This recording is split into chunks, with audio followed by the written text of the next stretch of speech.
All right, everybody, we are back with week 6. Today, tonight, this evening, we're talking about quarterbacks. That's it.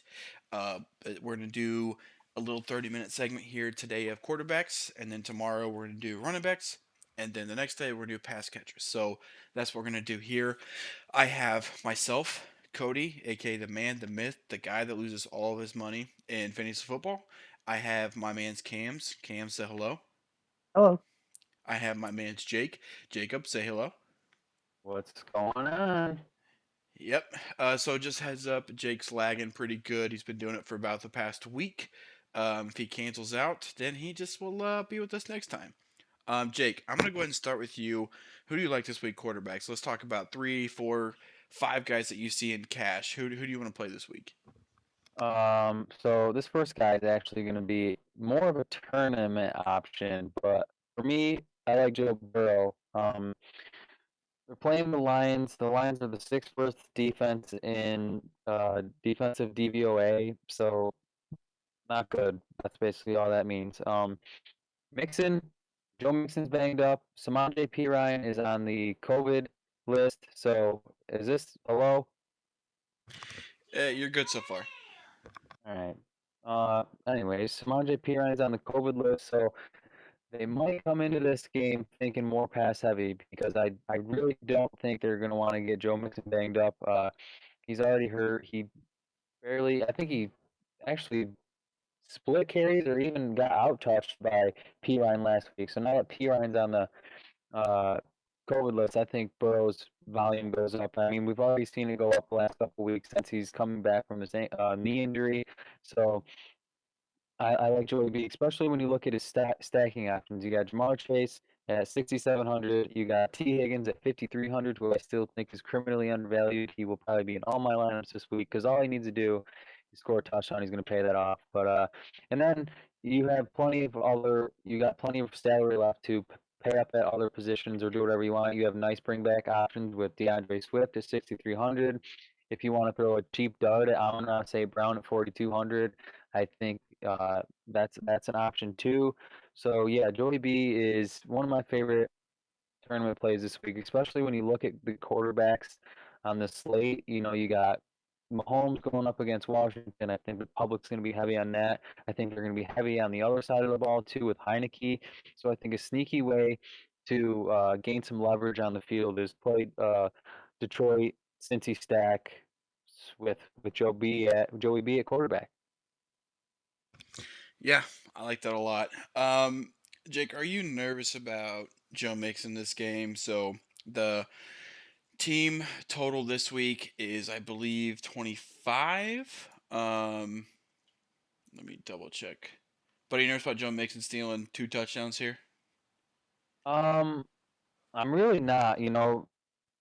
Even if he does steal a touchdown, it might not be stealing it. Because if you look at last week, they got Piran involved in the red zone, and Joe Burrow, threw a touchdown pass to him. So I don't know. I really don't think they're going to want to just run Mixon out there 28 times and bang him into other dudes. I mean, he was a 50-50 shot of playing last week. I was shocked that he even played. So um, I think I think this week Joe Burrow is pretty safe for at least two passing touchdowns. Not worried about Mixon at all. Okay. Awesome, awesome. Who's another quarterback you're looking at? So for cash, I think you could do a lot worse than Matt Stafford at 6,700. Not only do I think he provides a pretty safe floor, he probably at his very floor, 20 points. You see right there, 18.22 fantasy points is his lowest on the year. And so if he's going to give you a floor, and 6,700 is pretty cheap compared to the rest of the quarterbacks. So and again, stacking options. If you just want to do a single stack with Cooper Cup is his favorite red zone target. The guy gets. I think he has not had under 10 targets this year. So if you start a cash lineup with Stafford and Cup, I think that's pretty safe against a pretty bad Giants defense, especially with no Daniel Jones. The Rams should have no problem winning this game. Okay. Yeah, I like Matt Stafford. I mean, I have a side bet with my brother-in-law that I picked Matt Stafford over Sam Darnold the rest of the year. I think Yeah, Matt Stafford just is. I mean, 300 yards every week, couple touchdowns every week. yeah, I'm that excited that for that that. seems like easy money to me. Yeah, you're gonna win that bet. And then Yeah. also side bet, he has DJ Moore. I had Cooper Cup. Who would you pick there? Cooper Cup, maybe. Cooper Cup probably. Yeah. Yeah, we'll see. I like DJ Moore. He's awesome. So Jake, you have Stafford. You have Joe Burrow. Who else do you like? So another one I'm looking at this week. I think you could probably play him in cash or a tournament. He might be pretty sneaky, and that's Kyler Murray.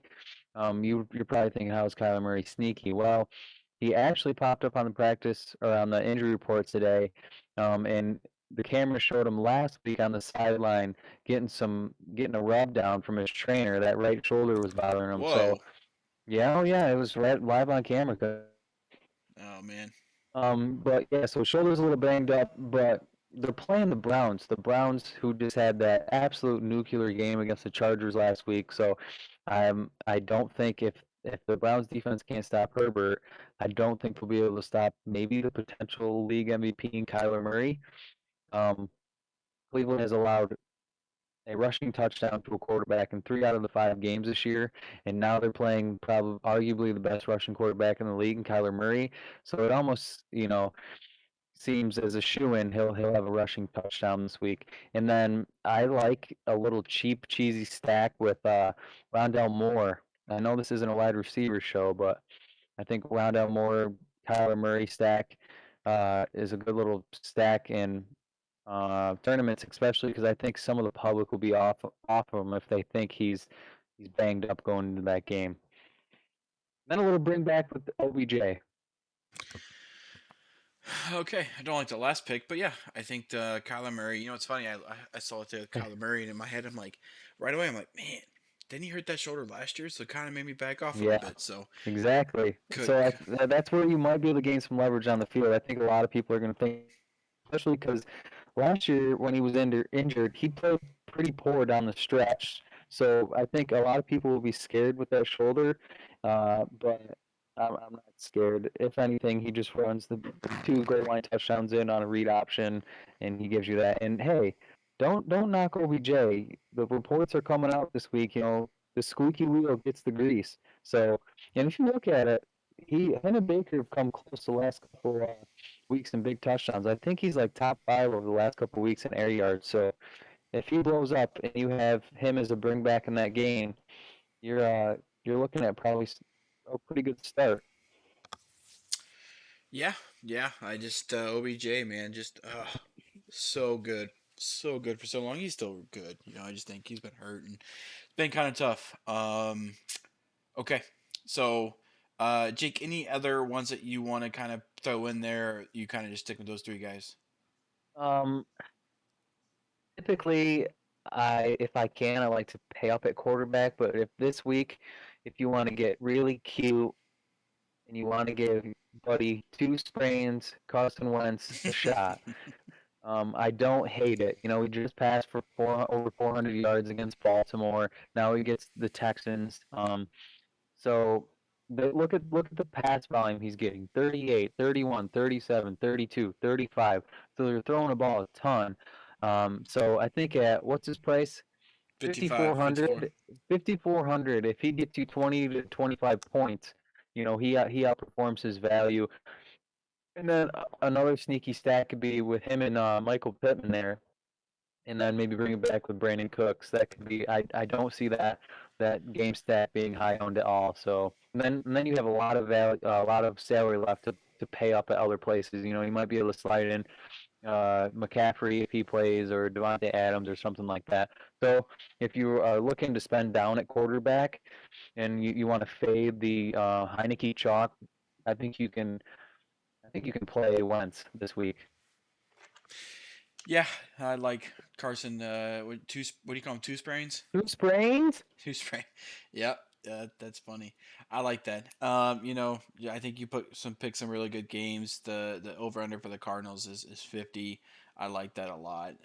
Yeah, You and know, and I and personally for me, like Joe Burrow, the more I look at the numbers and talk about it, I think I'm talking myself into him being my number one quarterback on the week. Like not meaning he's going to finish as the number one, but he's my favorite quarterback on the slate. The over under on that game is 48.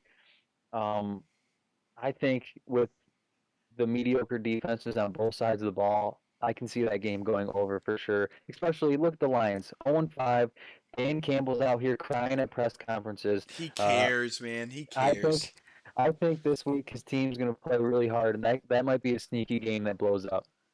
Cam, what was your take earlier about the take of the Bengals having a bad defense? Yeah, so they have a guy that plays in their secondary named Chibodier Awuzie, and with that badass of a name, they are automatically a top 10 defense for me. Oh, that's a Cameron take. That doesn't surprise me there. Cam. So I'm gonna pass it to you. Who are 3, 4 quarterbacks looking for this week? I think I talked you into your number one quarterback, so I just want to throw that out there before you get going. Um, okay, sure. Yeah. So my top two quarterbacks on the week are by far going to be Justin Herbert and Lamar Jackson. Justin Herbert being my number one, I have him projected at 30 points this week, and then Lamar Jackson, who's $100 more on DraftKings at 27 this week. So Justin Herbert, I mean, you look at Baltimore. Baltimore just gave Carson Wentz 27 fantasy points, like Jake mentioned. That's his sneaky start of the week. This is also the second highest point total on the week with 53 total points to be scored. So Baltimore as a whole, they're allowing the 18th most fantasy points to opposing QBs, with the 29th most going to wide receiver, but fourth going to the tight end. What's not factored into that stat is the receiving out of the backfield, and that's what Baltimore really gives up more than just about any other team in the league. And when you look at the Chargers, I mean, there's not, I mean, outside of Christian McCaffrey, I would say that Austin Eckler is probably the second best pass catching back in terms of one of his ability to catch the ball, but also his productivity. So I think that a Justin Herbert um, stack along with um, Austin Eckler is a great play this week. Also, another interesting stat about Baltimore's defense: their slot corner is it's awful. Any team that has a good slot wide receiver is going to absolutely feast against the Baltimore Ravens, and so I'm definitely plugging in Keenan Allen in a lot of my lineups this week as a result of that. So for those two reasons, Justin Herbert's definitely in play. Baltimore overall, they're allowing the fourth most passing yards on the season to opposing teams. And we just look at the sheer volume that Justin Herbert's throwing the ball. On average, he's throwing it 41 times a game for an average of 315 yards. On DraftKings, you get that. Once a quarterback hits 300 yards, you get a point bonus if they do that. And Herbert has shown that he can definitely do it. So I think you can just about bet with this point total against the Ravens, he's gonna hit that. Um, the one downside of Herbert, he doesn't really use his legs There's like a Lamar downside to Jackson Herbert. does. Do what? There's a downside to Herbert. Yeah, so the downside is he doesn't use his legs like Lamar Jackson. And that's going to be my second guy that I go to. So before I jump there, though, Justin Herbert, he runs the ball, 3, 4 times a game for about 12 to 15 yards, nothing special. Um, but then on the other side of the ball, you got Lamar Jackson, and I really do think he can be special this week. Um, so you look at what the Chargers did last week. They gave 26 fantasy points to Baker Mayfield. I think we can all agree that Lamar Jackson and Justin Herbert are both better than Carson Wentz and Baker Mayfield, as I mentioned earlier. And again, with this being the second highest point total on the week, being the other side of the ball, ton of fantasy points to be had. So the Chargers as a whole, they like to take the top off of the offense. They don't allow big downfield plays. To be honest with you, looking at the defensive stats there, so the Chargers, they're allowing the 26th most fantasy points to QBs. That doesn't sound great.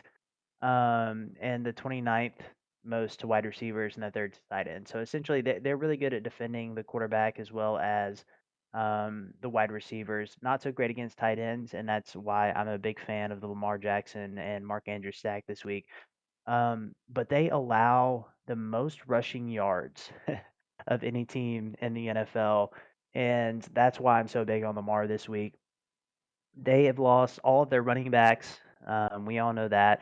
And Lamar loves to run the ball. He runs the ball 10 plus times a game, and he averages about 65 to 70 yards a week as well.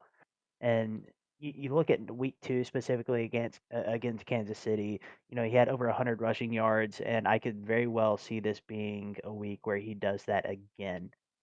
So that's really what I'm banking on if I'm paying up for Lamar over Justin Herbert is that rushing upside. I think he'll do it. I want to plug both of these guys in my lineups anywhere that I can. Um, but also I think the thing about Lamar Jackson that people have really overlooked is his passing upside. I know there's been rhetoric in the past that Lamar Jackson can't throw the football. He's inaccurate as a quarterback, but he's averaging 33 attempts per game for over 300 yards. And I mean, to me, that sounds pretty damn good. He has a chance to get you over that 300-yard mark.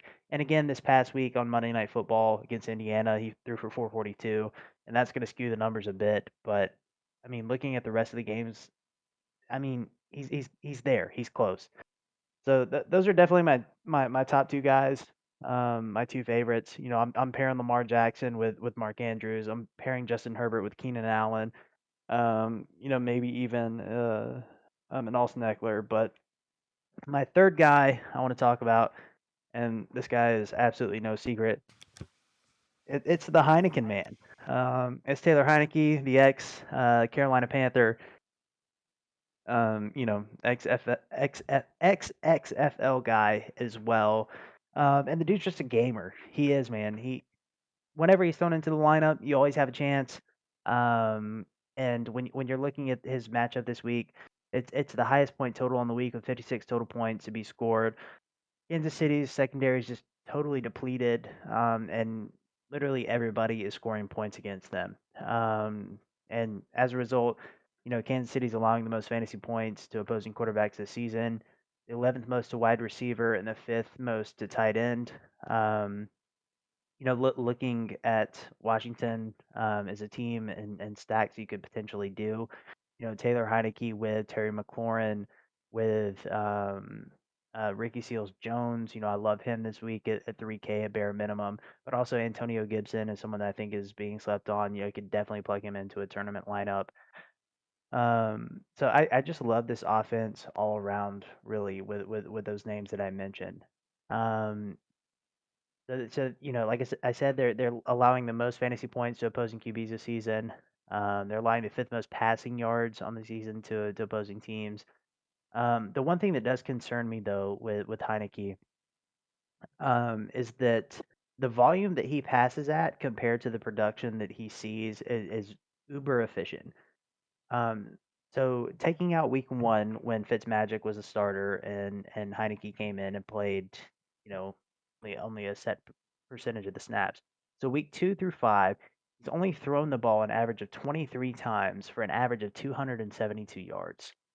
And so that's roughly, 25 to 30 yards less than the other two guys that I mentioned on almost half of the passing attempts. And so that efficiency, that level of efficiency scares me.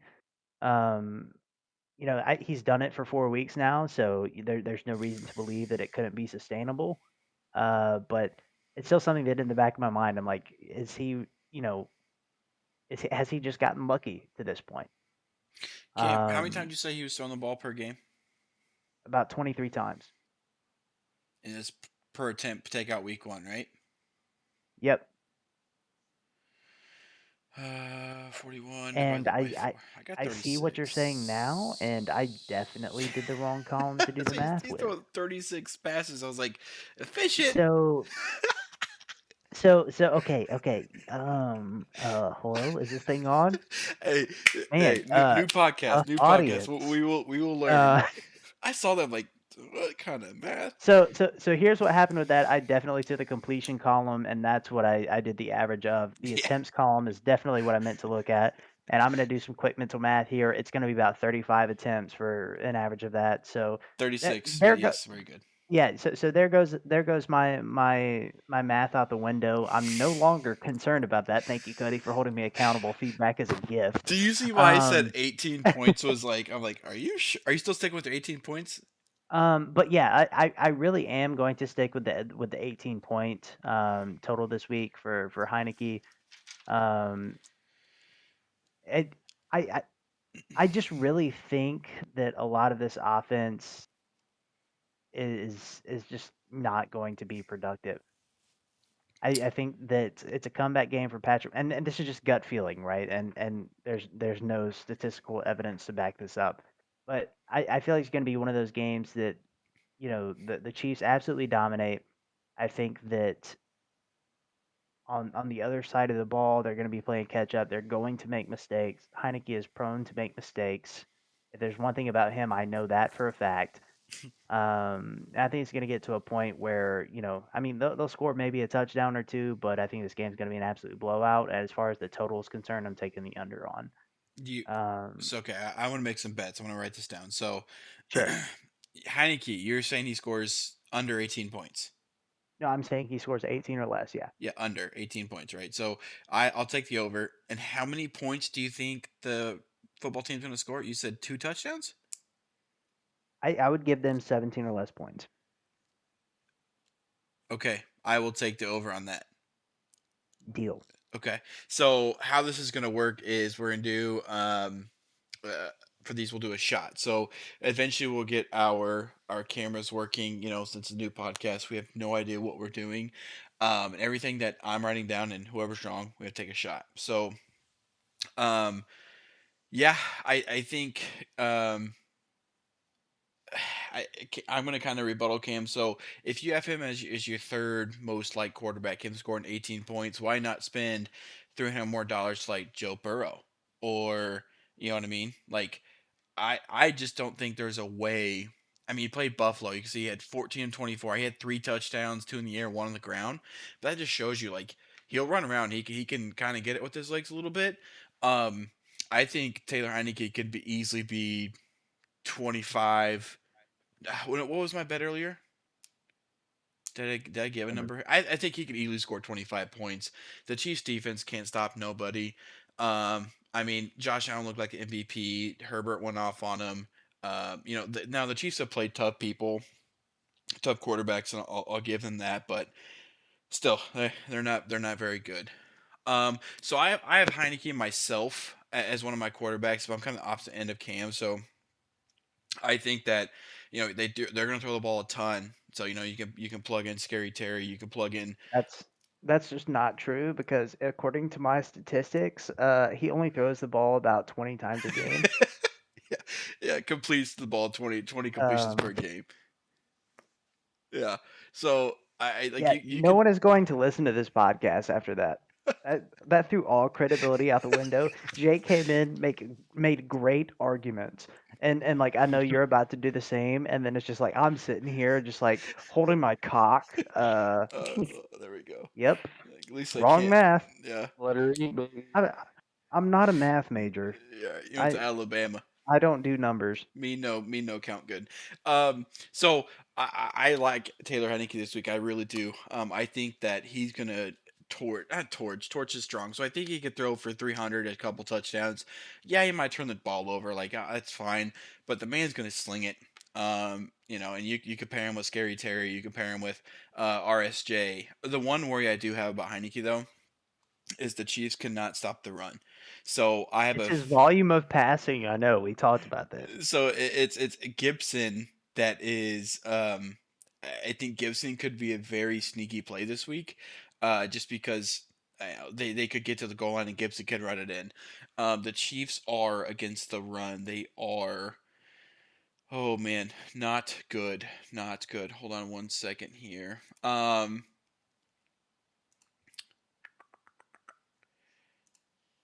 Yeah, they're not great. So they are actually ranked 32nd in the league. They're dead last in the rush DVOA. So I may play a little Gibson this week, but yeah, Heineke, love him. He's going to throw the ball. He could, a good play to where you can go and get some higher up guys up there. My second quarterback is Patrick Mahomes. Um, I think he is going to score 35 points this week, bare minimum. Cam and I have a bet. He has the under on 35. I'm taking the over. So Mahomes is Mahomes. People are saying he fell off, but he's on the same pace he was on in 2018, his MVP year. Yes, you have another game, but he's still throwing the ball. He has 4 interceptions that were like drop passes or tipped at the line. So if you take those turnovers away, he's still looking like a superstar. So he actually has. He's averaging 290 yards passing per game. So that 300-yard bonus I think is going to be in play for sure. Um, he is the number one quarterback in fantasy football for PPR right now. Like before I saw that, I would not believe that. Like the number one overall player. That's crazy to me. And all the I say hate. So I'm from Kansas City, not a Chiefs fan, but I watch enough of the Chiefs, listen to enough of the Chiefs to where I feel like I kind of understand them. Um, yeah, I think Mahomes and Heineke would be two great plays. And then my last quarterback. Okay, Mac Jones. Um, so the reason why is he is $5,200. So Mac Jones, where are you? 5,200. Go all the way at the bottom. Okay, so I know that people want to say he's playing against Dallas's defense. Dallas is still giving up a lot of yards through the air because they score a lot of points. So Mac Jones, he's going to have to throw the ball. If you look at the games to where the team scored points, he threw the ball 51 times, 40 times, even 30 times. So their pass rate is 66%, and I just don't think Dallas's passing like defense is that good. I think they get a lot of turnovers. I think that helps, but I think Mac Jones could be a very good play. I think he could score easily. I don't know, 18 points, very easy this week. And if you pay down Mac Jones, you can go get your CMC, you can go get your Tyreek, you can go get your Kelsey. Cam, Jake, do you have any rebuttal on that? Mm. No, I think he's a decent value. For someone like me, I always like to pair my quarterback, obviously, with a stacking option. And for Mac Jones, I just don't know who it's going to be. If you stack him with Jacoby Myers, what happens when Jacoby Myers faces off against Trayvon Diggs all game? So I'm glad you actually brought that up. So I know it's a small sample size, but the last couple games, and I like to stack too. So not always, but like if I can stack, I can stack. I would be okay playing Hunter Henry this week. So he's 4,900. Where are you? 3,900. So the last 2 games, he's gotten 3 games, 6 targets, 5 targets, 8 targets. They paid this man a lot of money in the offseason. So I think that now he's getting the offense and he's going to be in a negative game script. I think that they are going to throw the ball, and I think he has a high chance to get. I mean, if he would score 19 points for this week for 3,900, I think that's a steal. Because then you go after the Kelseys, the Devontaes, the CMCs. Right, and that's the old wise tale, right? Is a rookie quarterback's best friend is tight end. So I can see that. Yeah. I'm not saying that Mac Jones is a good quarterback. Now, if Mac Jones was 5,800, I wouldn't play him. I think 5,200 is perfect. And the Dallas Cowboys gave almost 20 yards up to Mike Glennon in the second half. I know he played a little bit of the second quarter. And again, negative game script. But if Mike Glennon can throw for 200 yards, I think Mac Jones can too. I can go through all these stats, but if I say Mike Glennon and something positive, it's something good. You got to figure coaching factors into, right? Belichick's probably going to have a better offensive game plan going into that game than Jason Garrett did. Yeah, yeah, and you can't really run the ball against Dallas. Like that's one thing they're pretty stout against is their run defense. And I think that unless Bill Belichick comes out and schemes this big old plan for Dallas that's where they won't score, then I could be a little bit worried. But I mean, the over under is 52. New England's team implied total is 24. With having Damian Harris possibly out, I think throwing the ball in the end zone like little slants to Hunter Henry is something that could happen. Or even Jacoby Myers, he could get his first touchdown this week. So I think once we start talking about Mike Glennon in the podcast, I think it's kind of hitting the end there. Gentlemen, is there anything else you want to touch on before we go? Any other kind of plays you're kind of thinking about, or are you kind of just sticking with your guns there? I, So I just want to go with a Mac Jones argument. So Mac Jones, um, you know, if you want to scroll down to him, so he's 5,200, right? hmm And you're projecting him for how much, Cody? Um, I'd probably say 18. Are you gonna say Jared Goff? No, no, no, not Oh, not at all. So you're saying that he's going to go for 18, um, and then you like what I'm trying to get don't at laugh here at is, me. no, I what I'm trying to get at is, okay, so he is 5,200, right? hmm Why 2 times 5,200 is 10,400, hmm and 18 times 2 is 36, and 35 is what you have Patrick Mahomes at. And so why would you pay 10,400 for the value that he can provide versus Patrick Mahomes? Because I could go if I have Mac Jones, I could go get some real value, right? So yeah, like But it's all about points per salary, sure, is it but not? no, I mean it is. So if Mahomes gets 35, right, and then if I think Mac Jones gets 18, 20 points, but then I can go grab CMC to where his floor is probably 25, or no, yeah, floor is 25, his ceiling is probably 40. You know, like I think that would be something else I would look at. Or if I go Mac Jones and I go ahead and double stack like Tyreek and Kelsey and bring it back with the second tight end RSJ. I mean, that's something else too. And maybe that's why I lose all my money. I lose a lot of money in DFS, and this could be why. But I don't know if I'm gonna play Mac Jones. I really don't. I think Tyler Heineke would probably be my quarterback, and I get your what you're getting at. But if CMC is playing, I'm playing Mac Jones. Maybe if CMC is not playing, I will be playing Patrick Mahomes. are we off Dak? You know, I think Belichick is notorious for taking away the most in your team's offense, and you could argue over these last couple of weeks that Dallas's best piece of that offense is the run game. So is this a game where Belichick schemes something up to shut down Zeke and Pollard, and Dak throws for 3 or 4 touchdowns? Like, So is there any interest on the other side of the ball with Dak? So a little bit, I am. I think one thing with him that scares me is, like if you take away his week one, he threw the ball 58 times, and last week he threw 32. He's been super efficient. I'm not saying he can't do that, but he has, in week four, 14 passes, and four of those were touchdowns. You know, Right. that's If one thing we're that worries me.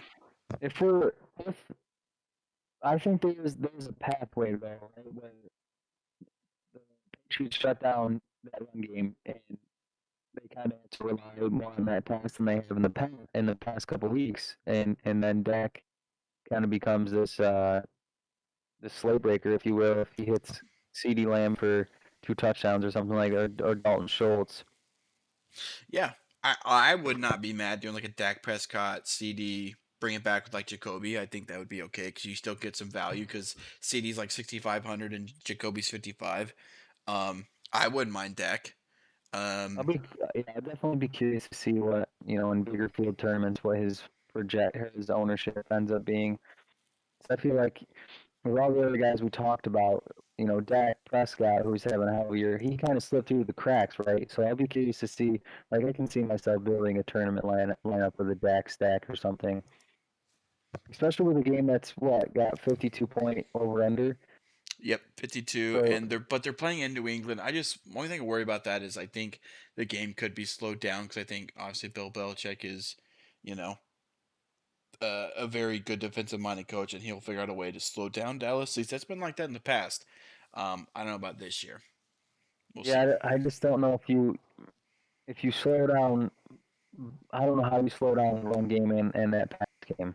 So if you, I guess we kind of have to try to get inside the mind of Belichick. Is he gonna sell out for the run? Is he gonna sell out for the pass? If he tries to stop Zeke, then in that mindset, then Dak has a good game.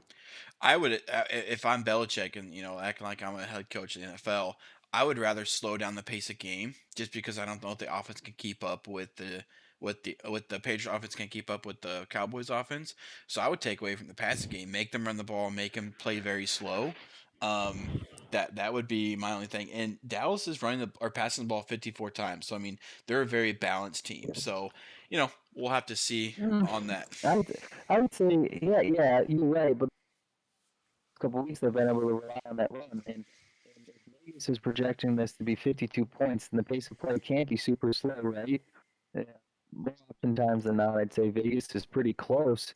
So just seeing that game total leads me, that kind of piques my interest. Look at that, like Zeke is the last couple of weeks, 17 carries, and you got to factor in Pollard too, he's had 10 carries a week too. So they're running the ball 30 times plus times a game. If Belichick takes that run game away, like I said, Dak would explode. I'm Yeah. kind of talking myself into some Dak shares this week.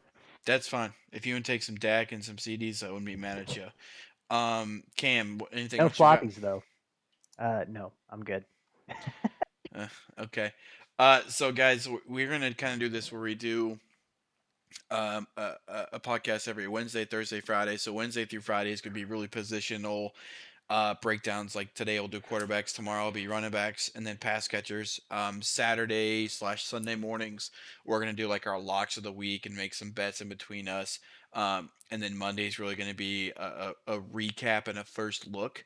This is a newer podcast. This is probably the second or third time we've done this, and super excited for it. So, like Cam always said, and feedback is gift. One of my bosses had told me that. One of my favorite bosses ever told me that a long time ago, and that's always stuck with me. So comments, feedback always helps. And peace out, Girl Scout.